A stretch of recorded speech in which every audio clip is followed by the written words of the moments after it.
eager to collaborate and a simple way for viewers to support creators financially. So welcome once again to HAP. Richie V, what's going on with you in COVID Central? COVID Central, while.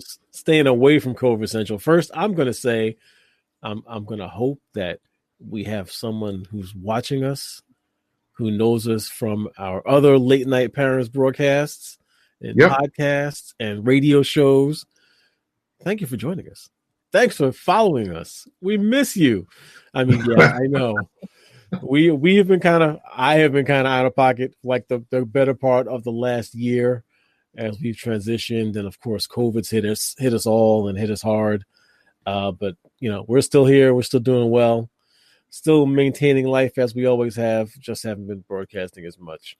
But I am well, family's well. I mean, COVID world had some get hit with it. Fortunately, no one got hurt, seriously ill. Everyone recovered completely. So, thank God for that. I'm fine. Family's wife is good. All good on this side of the world. How about you? Everyone's good. Everyone's good. It's different because when you have, my son is going to be 14 and my daughter is turning 19, they feel like they're superheroes. Right. Nothing can hurt me. Nothing could hurt me. And I'm like, that's not the truth.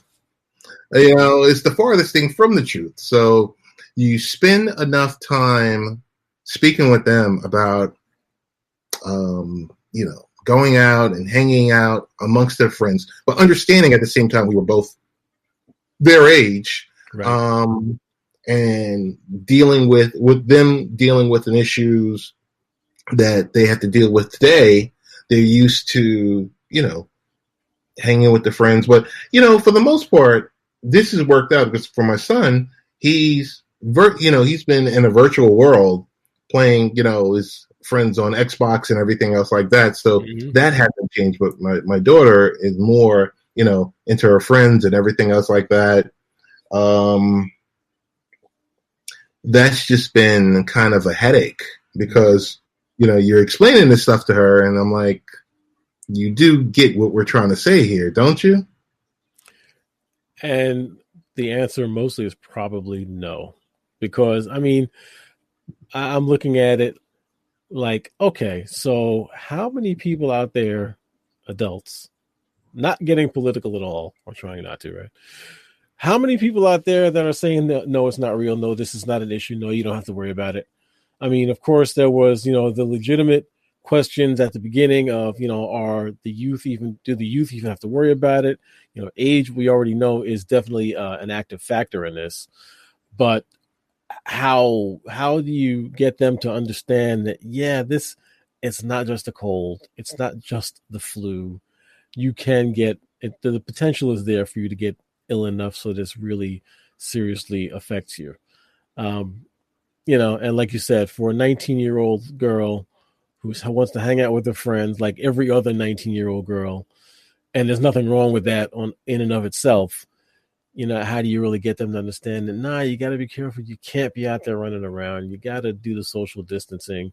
And especially now where the numbers in our areas are ticking up, how do you really enforce to them that, hey, you might need to just take a backseat and chill here? It's true. It's true. I mean, it's hard. But for the most part, they do get it. Good. But it feels like, you're explaining yourself over and over and over again, where you're sitting here and you're stating the reason why, hey, all of your friends used to be able to come over last year.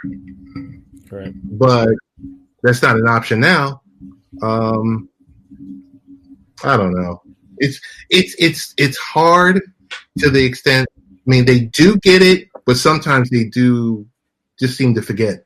Right. Well, that's like anyone. Everyone, you want to do the right thing, but especially at that age or those ages, everyone's going to have a lapse of judgment and slip and forget to pull the mask up walking into the room, or, you're going to just run up and give your friend a hug, or you're not going to shake hands. There's going to be something that you'll forget. I think that's more human nature than anything else.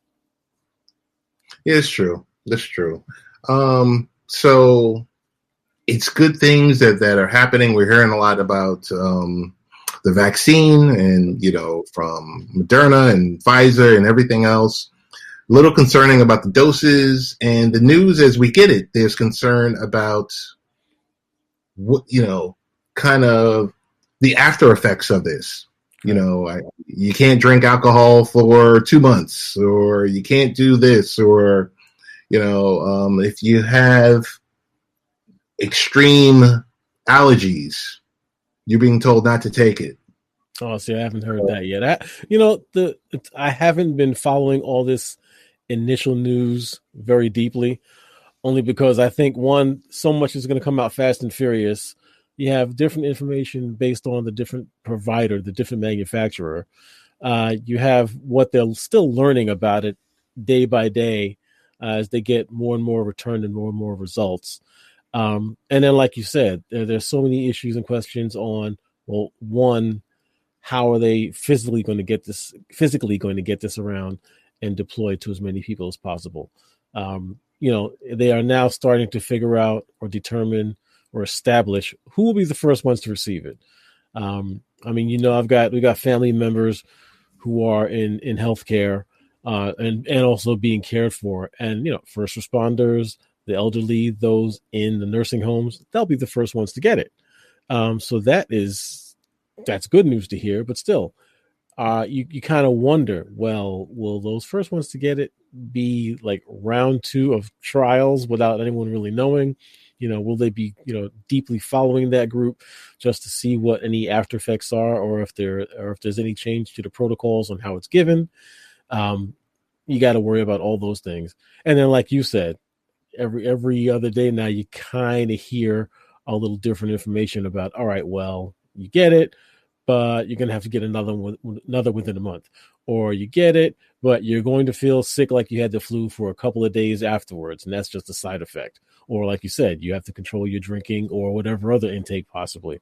And I'm sure there'll be other things we learn about that as time goes on. But regardless, the good news also does seem that day by day, as the results come in from testing, I don't think any of the manufacturers has reported less than like a 70% success rate, which is fantastic.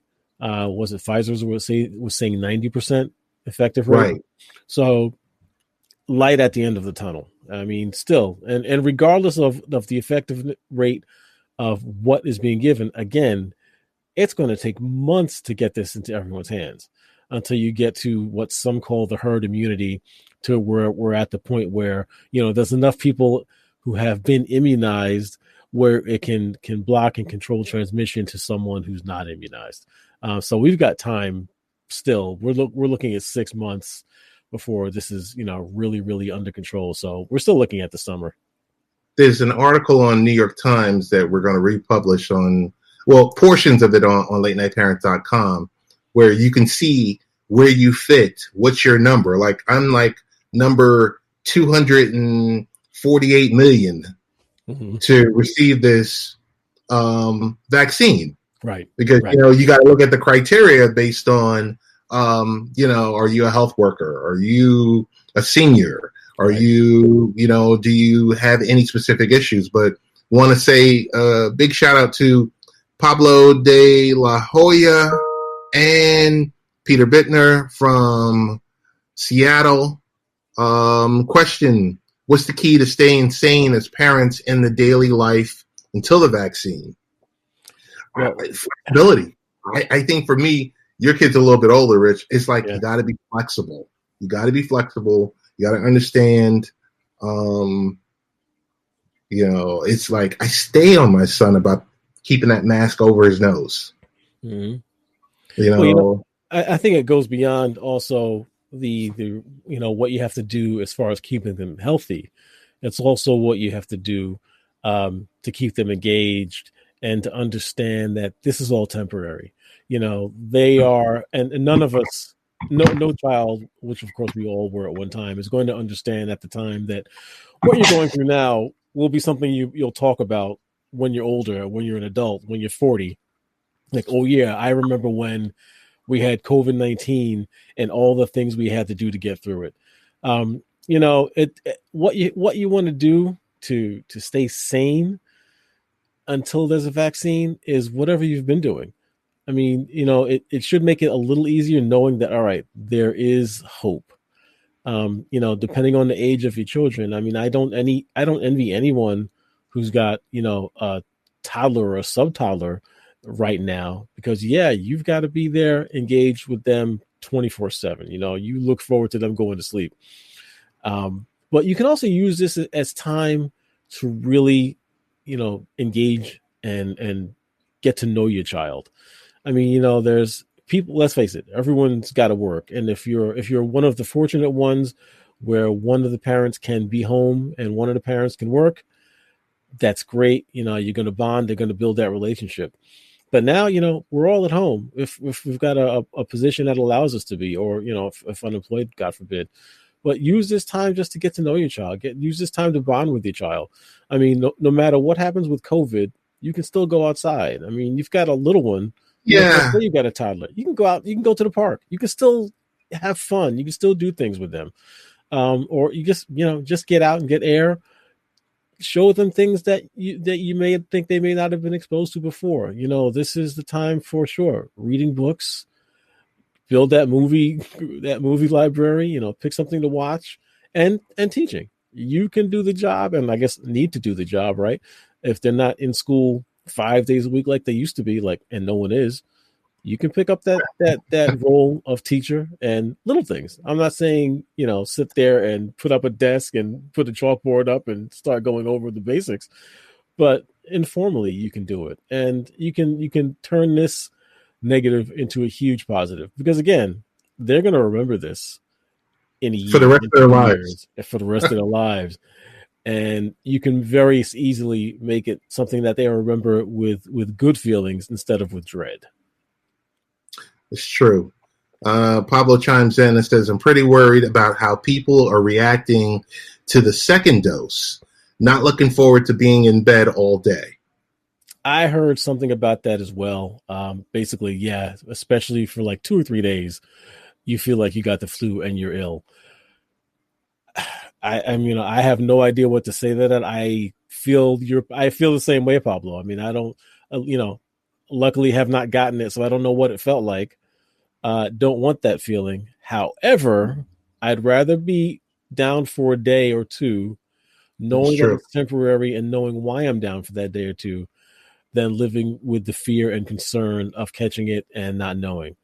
And you just have to hope that not, people may feel or be apprehensive about receiving it and getting those and having those side effects, but you got to hope that people don't, really say, no, I'm not going to take it.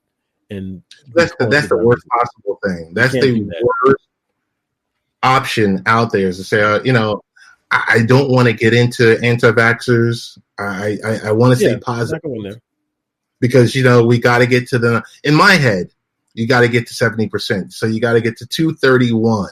Right. You got to get to 231. 231 gets you 231 million. Right. That gets you to 70%. And again, that's that herd, quote unquote, herd immunity number, right, that we want to reach.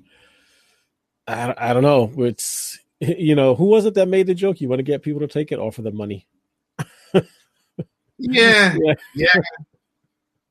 I mean, it's.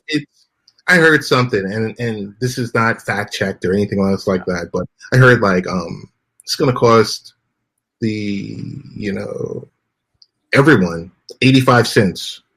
Right, the 85-cent number. Now, I don't know if that was the number that that Pfizer and the government have contracted at per dose, because that's already covered. That's why it's not going to cost Americans anything to get it. It's already been paid for. But I don't know if that 85-cent number was the dosage cost that is being charged to the government, or if that's the dosage cost that if you go on your own to your provider after said period, and how much, and that's the amount that it'll cost you. I'm not sure which it is. But regardless, Pfizer, Moderna, what's the other big one? that is this like Novartis, I think it is, or whichever the other manufacturer. They're all want to get paid. AstraZeneca to get paid. Thank you. That's the other one that started the trials and stopped the trials, right. And but when you think about it, all together, the number of people being tested is still a small number in the scheme of things. Yeah. When you look at you sit here, AstraZeneca. Okay. Yeah, thanks, Jayhawk. All right, thanks, Jayhawk. When you look at the overall number, and you look at the overall demographics, right? Were kids included?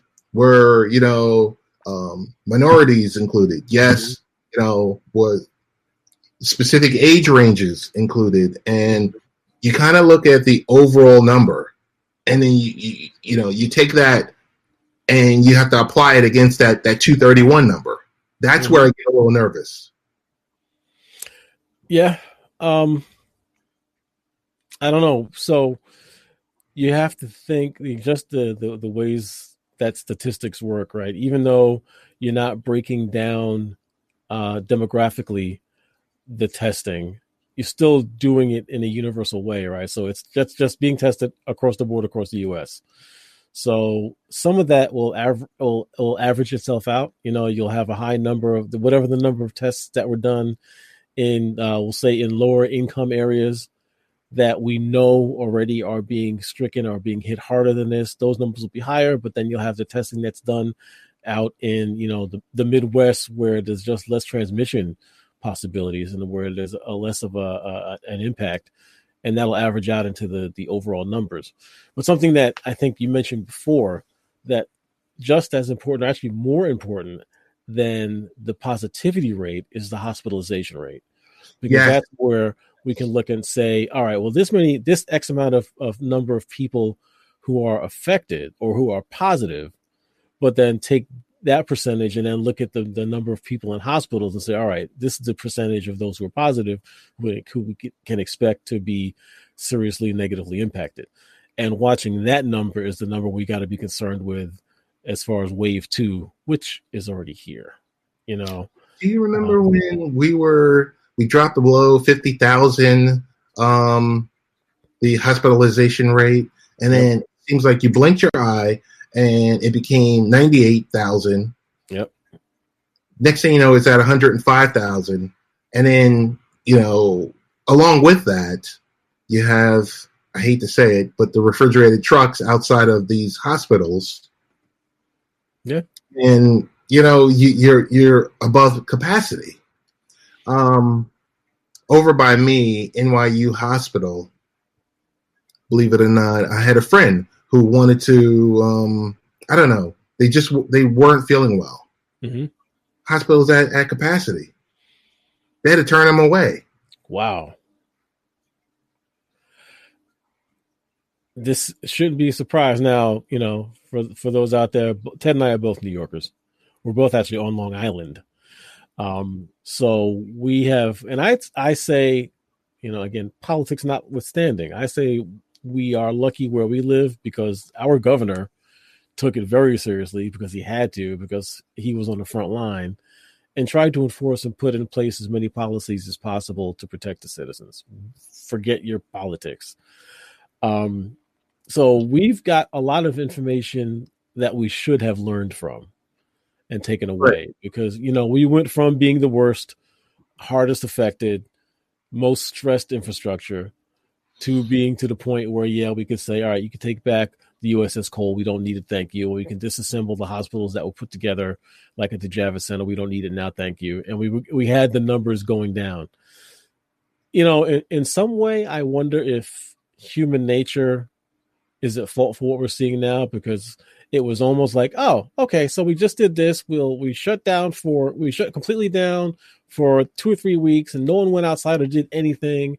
And now we can go back outside because things are better. And look, the numbers are all down, so it's better. And we can go do whatever we want again and forget about wearing masks. We can forget everything. I think some people seem to just have forgotten how bad it is, or how bad it was, and how quickly I'm not going to say how quickly it can get back, how quickly it's getting back. and it's not being focused on as much. It seems even in the media, like things you're mentioning, hospitals are getting up to capacity again, Right. and for a hospital to have to turn someone away, that's almost unheard of. So we don't want to get back to where we were. We don't want to get back to, all right, shut the entire city down, shut the entire state down. No one go out, no one do anything. But if people don't want to listen, we're going to be back there again. That's true. Hey, I want to switch gears really quick. This is Late Night Parents, Rich Valdez and Ted Hicks. It's been a while. Want to get your thoughts on the government, U.S. government, telling Mark Zuckerberg and Facebook it's time to sell Instagram and WhatsApp, and because over the summer the big project was messaging and tying that messaging all together. Mm-hmm. Now they're saying, if you look at Proposition 230, hey, they're saying let's break it up. Inevitable. I wouldn't have said inevitable until everything we had with the last election. I think this is really tied into all the fake news that was put out there on both sides. I think this is a reaction to the government understanding that this company has much more control or input or effect on what people are thinking, how people are going to act, on how they're going to vote than they ever thought they would.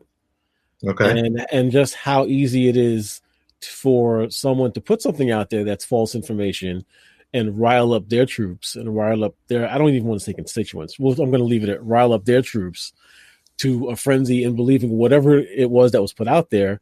And the worst part about it being that whatever they say gets automatically believed by a certain percentage of people just because they read it out there, and then they take it as gospel and they believe it, and then they act upon it or don't act upon it, however it's put.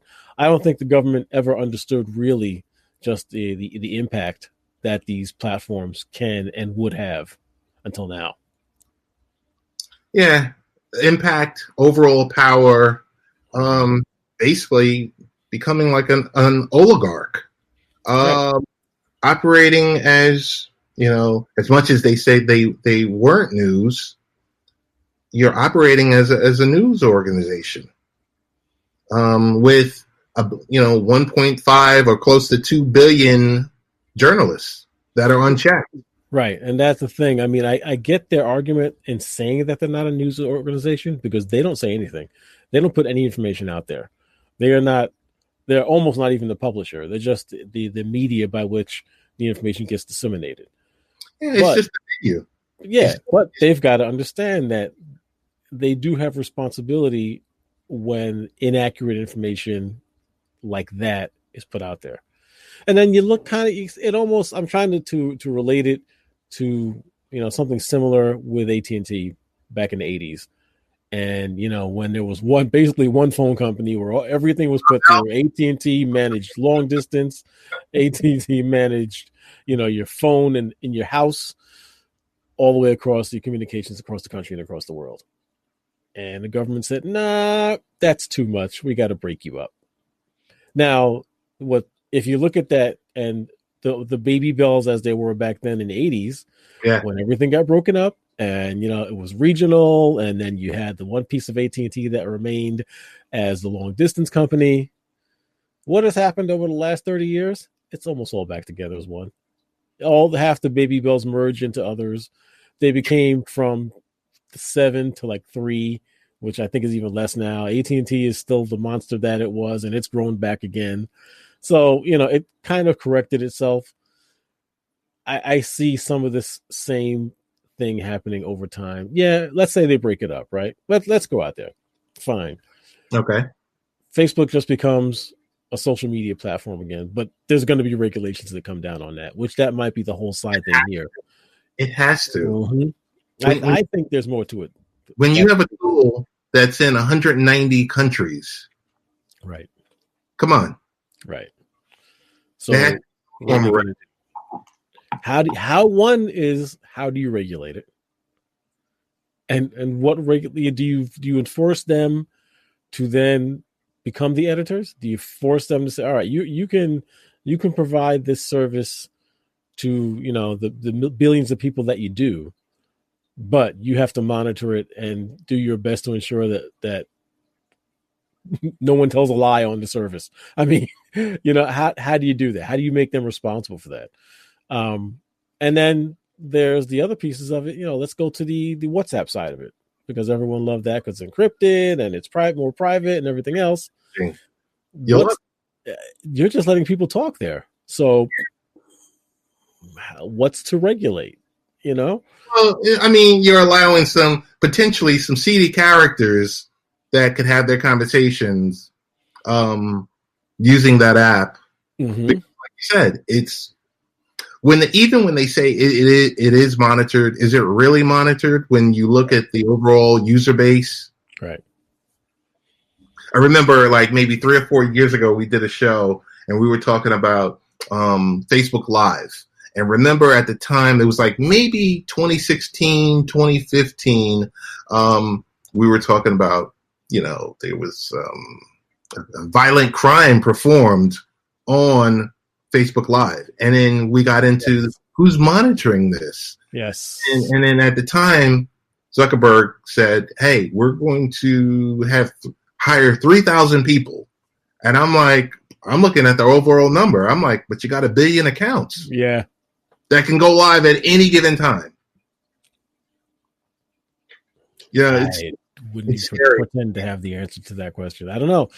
What do you do? I mean, again, we're at a time here that, never been at before, where the level of communications possible globally has never been this high. I mean, right now you could basically communicate with anyone on the other side of the planet in a couple of clicks.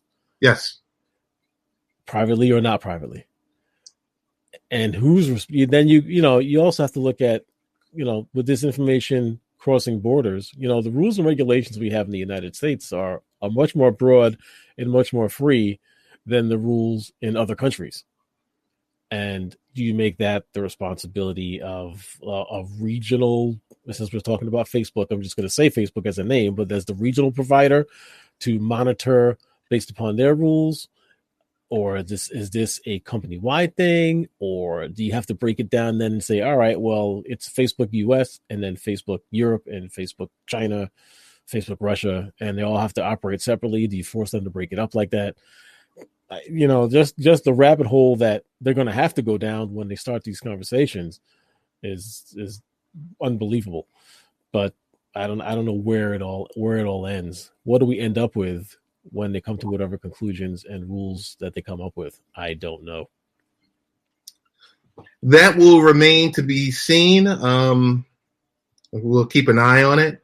Hey, last bit of piece, last segment on this. What were your thoughts when you heard Wonder Woman 1984 was going to HBO Max? Was your thought with Warner, Time Warner, or Warner Group, whatever they're called nowadays, but ultimately it's AT&T deciding, hey, you know what, we're not going to hold these movies in the queue, we're going to release them and we're going to put them on HBO Max for 30 days and then pull them off for it to be released in the movie theaters. Are you okay with saying, is this death of the movie theater, or is this just dealing with COVID-19 right now? What are your overall thoughts on it? Well, to answer what I thought about it when I heard about it, I'm okay with it. I think it's a good business move. I'm not going to blame the death. I won't blame the death of the movie theater or the beginning of the death of the movie theaters on this. I will say it is being rushed because of COVID. So, movie theater numbers were already dropping. It's getting harder and harder to justify how much you walk in there for your popcorn, your soda, your tickets, If you want to go with just a family of 4, you're going to spend $100 just to go see the theater, right? It's getting harder to justify that. I got to interject. That's why I religiously I always scream matinee. I know you are the matinee man. You can get in there and do it for $50. but this has been coming for a while. I think that you'll see funny. I think it might have a reverse effect. The smaller theaters will probably stick around. Okay. Because especially the ones that are just like the community theaters, or they show the older films, or the cultural theaters. I think those will be fine. I think the less shows or the less screens per theater will also have an effect. If you got one theater that's showing maybe 2 huge hits on the biggest screens in full IMAX or full Dolby, full surround, and giving you the full dining experience, I think you can get some of those to survive. But the big 15, 11, 10, the multiplexes like that, I think those guys are in trouble. I just want to interject and ask you, do you need the movie theater for anything outside of Marvel? Like the rom-com, indies? No. It's and I think sure, you have those people who just go to the movies just to see whatever movie when they can. I know for the last decade or more, I have only I'm going to the theater to see a film that's going to give me an experience that I only want to get in the theaters. I want to see, like you're saying, it's to go to see the Marvel flick where you're going to have the explosions, the sounds, the big screen, everything you want in a theater experience. It's going from going to the movies to going to the theater for that. And also take into account that sure, no longer are we sitting at home looking at 19-inch boxes in the living room, right, from halfway across. Trinitron.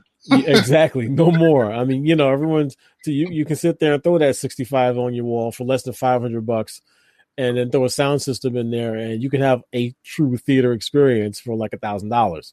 Yes. And then sure, it comes out and sure, do what I still do. Yes, I still do Blu-rays because of the experience. Okay.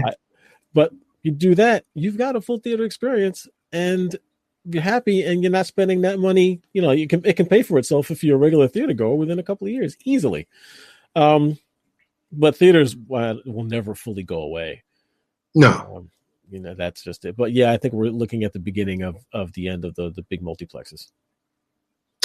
I agree with you wholeheartedly. I think we were going down this path regardless, because think of nowadays, you can go to the movie theater, pay tons of money, or if that digital subscription could be delivered to your device at home, to your screen. I mean, your OLED for the next 24 hours, and you can watch it as many times as you want, or you just purchase the experience for $39.99 or whatever the case is. Right. And you have it digitally. Right. And you have it right then and there. I think we're there. As I said before, if it's not Star Wars, Avatar, Marvel, DC, do you really need to see it on the big screen? No, I don't. I mean, sure, it's going to be a date night with the wife when she wants to go see something like that. Okay. But it's that kind of situation. But you're right. You're still going to get me every time there's a Star Wars movie released or a Marvel flick. Not so much a DC flick, sorry. But last question for you is, what are you streaming right now? So I'm just catching up on some things. I have been watching the show that was recently canceled, The Good Place. Hilarious. Wow. Hilarious show. It's only, I think, either 4 or 5 seasons. Yes. Ted Danson's the lead male in it. Funny show. I listened to a podcast where he was being interviewed and he mentioned it and they were talking about it. And I said, let me check that out. Funny show. So that's the biggest thing I've been watching. Yeah, That's it. Otherwise, I've been doing, the computer gaming that I do. Microsoft Flight Simulator came out recently, and they are this is like the first big game to leverage Azure. So they've got the entire globe mapped, and you can now fly this thing in full high def, and it is the closest thing to looking like reality that you can imagine. So you can even fly over your house. So I do that kind of stuff, and looking at movies. Yeah, that's it. I just started, myself and the missus just started binge watching the Undoing.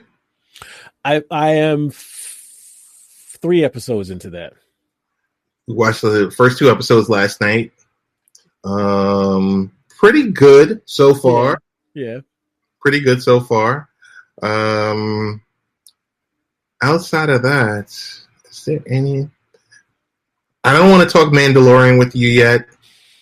Have you seen? So, like you said, there's 2 more episodes. So, okay. I really thought this last episode felt like a final episode. It felt like a final episode. Yeah. So I'm glad I'm wrong. Yeah. No, there's 2 more. And I guess for next time, I'll tell you about the adventure of Black Friday. Yes. Uh-oh. You had a Black Friday adventure? Black Friday adventure, because I told my son he wanted the PlayStation 5. Mm-hmm. We found the GameStop right in the neighborhood. And I told him, okay, store opens at 7:00. We got to be there online at 6:00, maybe even before. Mm-hmm. Comes downstairs at 6:45. And I'm laughing at him.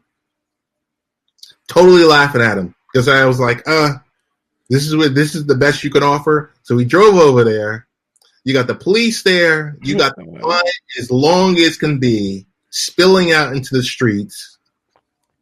And of course the location, the GameStop location, only had 4 Xboxes. And it was like I kind of start thinking about the meme or the GIF of the little boy with the tears coming down the side of his eye. that was Nemo. Yes. You look over, you just see him looking up, and you're like, I messed up, Dad. But I told him, I said, listen, you're playing yourself. But so that was our Black Friday, Cyber Monday. See, he's not old enough to appreciate standing online for the latest version of Microsoft Windows to come out. Right. I wanted him to have that experience. So I was like, come on, let's go on out there.